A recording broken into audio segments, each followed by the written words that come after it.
I am to announce to the House that cut motions to the demands for grants for the budget 2024-25 will be received up to 5 p.m.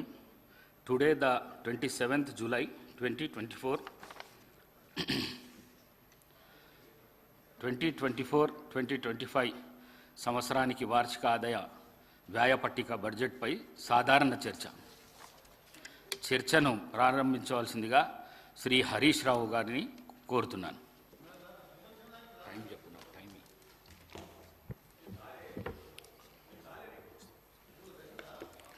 ధన్యవాదాలు అధ్యక్ష. ఒక చిన్న మీ ద్వారా ప్రభుత్వానికి మీతో కూడా ఒక చిన్న విజ్ఞప్తి అధ్యక్ష. నేను ప్రారంభించే ముందు మేము మాట్లాడేటప్పుడు అధ్యక్ష కొంచెం ఆ టీవీ స్క్రీన్ మమ్మల్ని చూపిస్తలేరు అధ్యక్ష. నిన్న మొన్న కూడా అట్లే అయింది. మొన్న పార్లమెంట్లో రాహుల్ గాంధీ గారు కూడా అదే చెప్పిండ్రు. రాహుల్ గాంధీ గారు మాట్లాడుతుంటే స్క్రీన్ చూపిస్తలేరని చెప్పిండ్రు. రాహుల్ గాంధీకి వారసులు అని చెప్పుకునే మీరు కనీసం అట్లాంటి పని చేయకుండా మేము మాట్లాడేటప్పుడు ప్రతిపక్షాన్ని చూపించాలి, అది స్క్రీన్లు తిప్పొద్దని మీ ద్వారా విజ్ఞప్తి అధ్యక్ష. రెండవది అధ్యక్ష, గౌరవ ఉప ముఖ్యమంత్రి గారు చాలా అనుభవజ్ఞులు. ప్రతి సభలో ప్రతిపక్షంలో కూడా 10 ఏళ్ళు ఉన్నారు.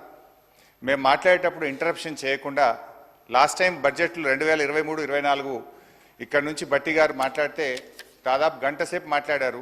ఆర్థిక మంత్రిగా నేను అక్కడ ఉన్నాను. ఒక్కసారి కూడా మా మంత్రులు కానీ నేను కానీ లేవలేదు, ఒక్క నిమిషం కూడా డిస్టర్బ్ చేయలేదు. వారు మొత్తం మాట్లాడిన తర్వాత నేను రిప్లై ఇచ్చాను. సో ఆ సంయోనం ఉండాలని చెప్పి కూడా నేను మీ ద్వారా విజ్ఞప్తి చేస్తా ఉన్నా.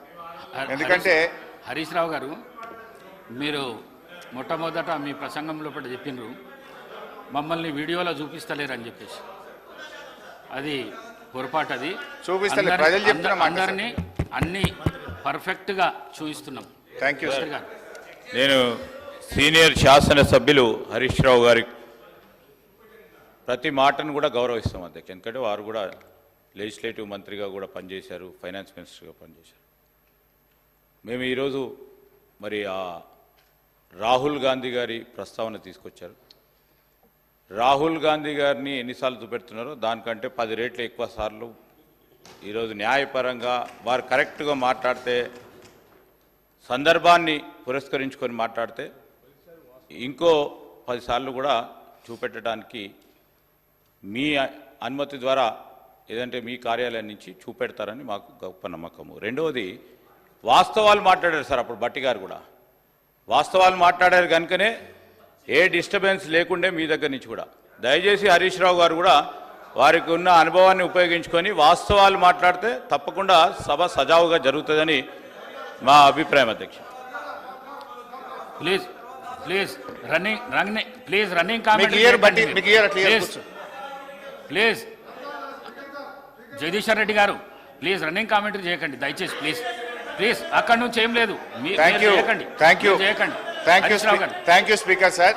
ప్లీజ్ ప్లీజ్ అధ్యక్ష ప్లీజ్ ఇస్తాను. గౌరవనీయులు ప్లీజ్ అన్న, అట్లా ఉన్నది సార్. ఇప్పుడు ఇట్లా మంత్రులు లేవడం సబబు కాదు సార్. కూర్చోండి దయచేసి. ఇప్పుడే ఇస్తాను. ఇట్లా ఉండదు అన్న. ఎలియా మినిస్టర్ గారు చెప్పండి కొద్దిగా. ఇప్పుడే అధ్యక్ష, గౌరవనీయులు ఎలియా మినిస్టర్ గారు అన్నట్టు రాహుల్ గాంధీ గారి బాటలో నడుస్తామని చెప్పారు. అదే రాహుల్ గాంధీ గారు పాంచి న్యాయ్ గురించి కూడా చెప్పినారు. ఎమ్మెల్యేలు పార్టీ మారితే వెంటనే డిస్క్వాలిఫై కావాలన్నారు, వాళ్ళతో రాజీనామా చేయించారు. రెండవది అధ్యక్ష, మేము కూడా సబ్జెక్టే మాట్లాడతాం. We will not deviate from the budget. 10 ఏళ్ళు మేము కూడా ప్రభుత్వంలో ఉన్నాం. మా అనుభవాలను ఈ ప్రభుత్వానికి, ఈ రాష్ట్రానికి మేలు జరిగే విధంగా వాస్తవాలు మాట్లాడే ప్రయత్నమే చేస్తాం అధ్యక్ష. అయితే ఒక రిక్వెస్ట్ అధ్యక్ష, బడ్జెట్ మొత్తం 4 రోజులు పెట్టినాం. మన పద్దులు కూడా మాట్లాడే అవకాశం తక్కువ ఉంది. అందువల్ల కొంచెం సమయం ఎక్కువ ఇవ్వండి దయచేసి. మేము ఈ రాష్ట్రం కోసం, మరి ఈ రాష్ట్ర ప్రజల భవిష్యత్తు కోసం ఈ ప్రభుత్వానికి కూడా కొన్ని మంచి సూచనలు ఇస్తాం అధ్యక్ష. కొంచెం దయచేసి ఇంటరప్షన్ లేకుండా సమయం ఇవ్వాలని విజ్ఞప్తి. అధ్యక్ష, the more a government blames others, the more it reveals its own failures and inability.